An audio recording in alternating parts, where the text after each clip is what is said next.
ମଣିଷ କାହିଁକି ଏମିତି ହୁଏ? ଶୁଣିବେ। ମଣିଷ ଦେଖିବାକୁ ମାୟାମୟ, ପାଖକୁ ଆସିଲେ ଅଭିନୟ, ଦୂରକୁ ଗଲେ କିଛି ନୁହେଁ। ଏହା ହିଁ ମଣିଷର ପରିଚୟ। ସେଥିପାଇଁ ମଣିଷକୁ ବିଶ୍ୱାସ କରିବାକୁ ଭୟ ହୁଏ।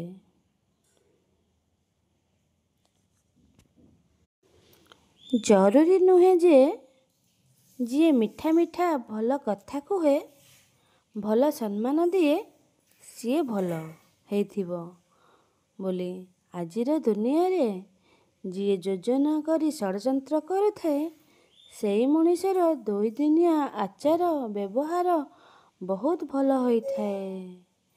ବୁଝିଲେ ସାଙ୍ଗମାନେ? ନମସ୍କାର, ରହୁଛି।